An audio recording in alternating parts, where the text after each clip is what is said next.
Assalamualaikum teman-teman. Halo.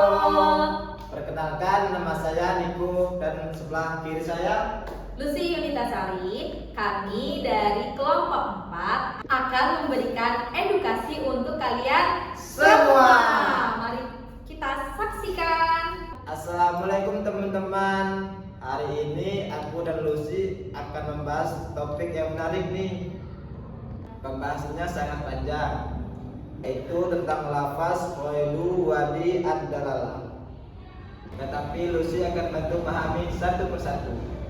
Waalaikumsalam, betul banget Niko. Kalau kemarin kita sudah membahas lafaz yang jelas maknanya, nah hari ini kita akan membahas tentang lafaz yang tidak jelas maknanya atau bahasa Arabnya Ghairu Wadi Ad-Dalalah. Yuk kita simak pembahasannya.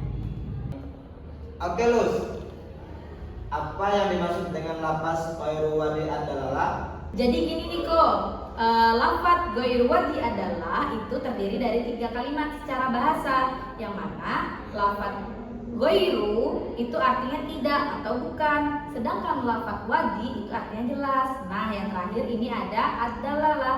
Ad-Dalalah itu artinya petunjuk. Jadi jelas ya Niko, secara bahasa lafaz wadi Ghairu Ad-Dalalah itu artinya lafaz yang tidak jelas dalam penunjukan maknanya. Oh, berarti kayak ambigu ya, Lus. Terus secara usul fikihnya gimana ya, Lus? Secara istilah ya, jadi kalau lafaz wadi Ghairu Wadi Ad-Dalalah secara istilah itu adalah ma la yadullu 'alal murad minhu binafsi sigo bal yatawaqqafu fahmul murad minhu 'ala amrin kharijin. Artinya, teks yang tidak menunjukkan maknanya dari redaksinya saja, akan tetapi pemahamannya itu tergantung pada dari faktor eksternal atau dari faktor luarnya. Begitu Niko.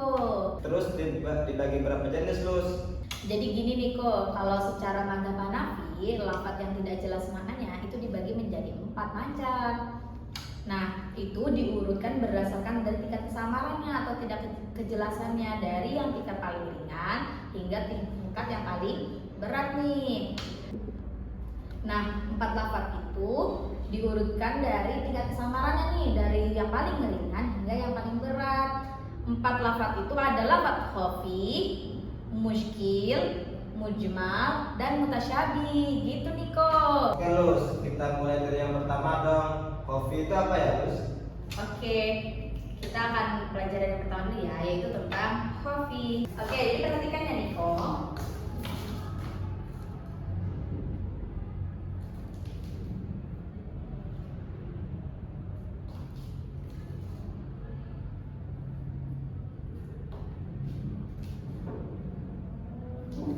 Khafi. Jadi khafi secara etimologinya atau secara bahasanya itu adalah al-khafi lugotan mustaqun minal khofa wa huwa adamu zuhuri wasatri wal kitmani, yang artinya khafi secara bahasa itu artinya berasal dari kata al-khofa yang artinya tidak tampak, tersembunyi, dan rahasia. Wah, bisa kasih contohnya nggak, Lus? Biar lebih kebayang nih. Oh, tentu bisa Niko. Kita bisa lihat contohnya itu ada di surah Quran Al-Maidah ayat 38 ya teman-teman. Nah, nanti kita bisa lihat di teks ini. Bunyinya sepenggal ayatnya Bismillahirrahmanirrahim. Wasariku wasarikotu faqtau aydiyahuma, yang artinya laki-laki dan perempuan yang mencuri itu akan dipotong kedua tangannya. Jadi Niko, yang dimaksud dengan khafi itu kan ada di ayat tadi sudah kita jelasin. Lafaz as-sariku itu kan artinya pencuri nih. Jelas orang yang mengambil barang yang hak milik orang lain secara tersembunyi itu maka dia akan dipotong tangannya. Nah, dia menjadi khafi ketika ada lafaz pencopet ya. Nah, pencopet itu artinya bahasa Arabnya at-toror. Nah, kira-kira apakah seorang pencopet ini juga hukumannya sama dengan seorang pencuri tadi? Sedangkan seorang pencopet itu dia mencurinya itu secara terang-terangan. Nah, apakah sama hukumnya? Itu menjadi lafaznya menjadi tidak jelas atau dikatakan dengan lafaz khafi. Kalau khafi kesalahannya di luar teks. Terus kalau muskil gimana nih? muskil secara bahasa itu berasal dari kata ashkala, yaitu tersamarkan. Nah, kalau misalkan muskil secara terminologinya atau secara istilahnya muskil huwa al-lafzu alladzi la yadullu bi sigatihi 'alal muradi minhu bal la budda min qarinatin kharijiyatin tubayyinul murada minhu huwa yuqabilun nas, yang artinya muskil dari bentuknya atau sigotnya itu tidak menunjukkan pada arti pada lafaz itu sendiri atau yang diinginkan dari maksud lafaz tersebut, akan tetapi harus ada faktor eksternalnya atau faktor luarnya. Jadi muskil itu satu lafaz tetapi dia tuh kayak memiliki dua arti gitu loh Niko, jadi kayak memiliki dua makna gitu. Oh, ada begitu ya Lus. Muskil itu punya arti lafaz dua sekaligus ya Lus? Iya betul, jadi muskil itu satu lafaz tetapi memiliki dua arti makna atau dua arti. Nah itu berbeda pendapat nih setiap imam nih memberikan maknanya, memberikan artinya nih. Nah jadi biar lebih paham Niko, di sini ada contoh, teman-teman bisa lihat di Quran surah Al-Baqarah ayat 228 yang bunyinya wal mutallaqatu yatarabbasna bi anfusihinna thalathata quru. Nah, yang dimaksud kata muskil ini pada arti lafaz quru ini kok. Quru ini dua imam berbeda pandangan dalam mengartikannya nih. Jadi, pada lafaz quru ini itu memiliki dua arti. Yang pertama ada artinya suci, yang kedua itu ada haid. Nah, ulama perlu berijtihad untuk menentukan arti dari lafaz tersebut. Kita kan tadi udah bahas tentang muskil dan mukhafi ya Niko. Itu tadi aku sudah memberikan penjelasannya nih. Sekarang gimana nih menurut kamu tentang mujmal dan mutasyabih? Kasih penjelasan sedikit dong Niko. Dari bahasa al-mujmal yang samar dan dikumpulkan. Oh, berarti kalau secara bahasa mujmal itu tersamarkan dan dikumpulkan ya artinya. Terus kalau secara istilah gimana Niko? Secara istilah, lafaz mujmal adalah lafaz yang kesamaan ada pada lafaz itu sendiri. Oh. Dan tidak bisa dipahami dengan akal dan logika. Harus ada penjelasan langsung dari pembuat hukum, yaitu Allah dan Rasulullah. Oh, berarti harus butuh penjelasan ya atau butuh bayan ya? Iya. Ada contohnya nggak sih Niko? Aku belum terlalu paham nih tentang mujmal.